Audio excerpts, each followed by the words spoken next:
Big boss season 8 లో ఇవాల్టి మొదటి ప్రోమో రిలీజ్ చేసింది బిగ్ బాస్ టీం. ఇక ప్రోమో అయితే నెక్స్ట్ లెవెల్లో ఉంది. మాటల తూటాలు, చివాట్లు, అరుపులతో దద్దరిల్లిపోయింది. ఇక ఆ ప్రోమో సంగతి ఏంటో ఇప్పుడు చూద్దాం. ప్రోమో ఓపెన్ షాట్ వచ్చేసి నామినేషన్ ప్రక్రియ కోసం బిగ్ బాస్ అందరినీ కూడా గార్డెన్ ఏరియాలోకి పిలుస్తారు. ఇక ఈ వారం నామినేషన్ ప్రక్రియ వినూత్నంగా ఉండబోతుందంటూ, హౌస్లో నుండి ఎలిమినేట్ అయిన కంటెస్టెంట్స్ మిమ్మల్ని నామినేట్ చేయబోతున్నారంటూ, అలా నామినేట్ చేస్తూ వారి తలపై షుగర్ బాటిల్స్ను పగలగొట్టబోతున్నారంటూ తెలియజేస్తారు. ఇదేందయ్యా ఇది, నేను ఎప్పుడు చూడలా, బిగ్ బాస్ అన్న ప్లానే ప్లాను, ఫిదా అయిపోయానంటాడు టేస్టీ తేజ. ఇక అప్పుడే సోనియా ఆకుల హౌస్లోకి చక్కటి స్మైల్తో ఎంట్రీ ఇస్తూ ఉంటుంది. ఇక అలా వచ్చిన సోనియాను హౌస్ మేట్స్ అందరూ కూడా నవ్వుతూ స్వాగతిస్తారు. వచ్చినందుకు హ్యాపీగా ఫీల్ అయ్యామని అంటారు. ఇక సోనియా మొదటిగా ప్రేరణని నామినేట్ చేస్తూ, ఇద్దరి మధ్య ఒక కాన్వర్సేషన్ జరుగుతుంటే మధ్యలోకి వెళ్ళి అనవసరంగా నోరు పారేసుకుంటావు, ఈజీగా మాట అనేస్తున్నావు, నీకు ఇష్టం వచ్చినట్టుగా నోటికి ఎంత వస్తే అంత మాట్లాడుతున్నావు అని అంటుంది. అలాగే కిచెన్ విషయంలో కూడా హౌస్ మేట్స్తో ఎలా పడితే అలా మాట్లాడుతున్నావు అంటుంది సోనియా.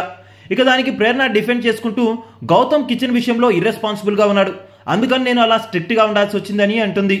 ఇక గౌతమ్ మధ్యలోకి వచ్చి నా గురించి ఎందుకు మాట్లాడతావు, నేను నీకు ఇర్రెస్పాన్సిబుల్ ఎలా అనిపించానని క్వశ్చన్ చేయగా, నువ్వు మాట్లాడొద్దు గౌతమ్, ఇది నా నామినేషన్, నన్ను డిఫెండ్ చేసుకోనివ్వు అని అంటుంది. నువ్వు నా పేరు తీస్తుంటే మరి నేనెందుకు రాను, అక్కడ నువ్వు నన్ను ఒక మాట అనే ముందు ఆలోచించాలి, నన్ను అసలు ఎలా అంటావు నువ్వు ఇర్రెస్పాన్సిబుల్ అని గౌతమ్ అయితే ఫైర్ అవుతాడు. ఇక గౌతమ్ అన్న ఈ మాటలకి నీళ్లు నములుతూ ఉంటుంది ప్రేరణ. ఇక దాని తర్వాత రెండో నామినేషన్గా సోనియా నిఖిల్ని నామినేట్ చేస్తుంది. ఇక దానికి కారణంగా, నువ్వు హౌస్లోకి వచ్చినప్పటి నుంచి నామినేషన్స్లో ఒక్కసారి కూడా మంచి పాయింట్తో నామినేట్ చేయలేదు అని అనగా, నేను కరెక్ట్గానే నామినేట్ చేశానని అంటాడు నిఖిల్. అయితే నువ్వు పృథ్వీని ఎందుకు నామినేట్ చేశావో చెప్పు అంటే, కేర్లెస్గా ఉంటున్నాడని, ఎక్కడ వస్తువులు అక్కడే ఉంచుతున్నాడని నామినేట్ చేశానని అంటాడు. అది ఒక పాయింటా, ఆ సీరియస్నెస్ నీకు లేదు కాబట్టే నేను నామినేట్ చేస్తున్నా అంటుంది. ఇక పృథ్వీ కూడా మాట కలుపుతూ మొదటిసారి నిఖిల్కి ఎదురు తిరిగి మాట్లాడతాడు. ఆ రోజు నన్ను నువ్వు కేర్లెస్ అని కాఫీ కప్పు కోసం నామినేట్ చేశావని అంటాడు. దానికి సోనియా ఒక్కసారైనా నేను మంచి పాయింట్తో పెట్టానన్న బెస్ట్ మూమెంట్ నీకేమైనా ఉందా ఈ హౌస్లో నామినేషన్స్లో అంటూ క్వశ్చన్ చేస్తుంది నిఖిల్ని.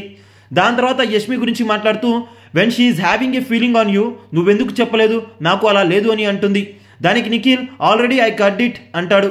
అందుకనే కదా నేను ఆమెతో మాట్లాడలేదు అని అంటాడు.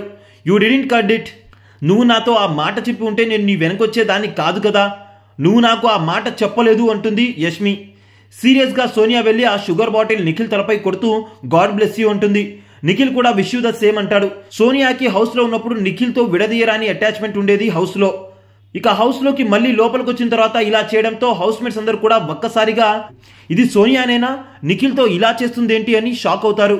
ఇక ప్రోమోలో సోనియా పెట్టిన పాయింట్లు ఎంతవరకు కరెక్ట్, నిఖిల్ విషయంలో సోనియా అలా చేయడంపై మీ అభిప్రాయం ఏంటి, నిఖిల్ నిజంగానే యష్మికి నో చెప్పాడా, కట్ చేశాడా లేదా అన్నది కామెంట్ అయితే చేసేయండి.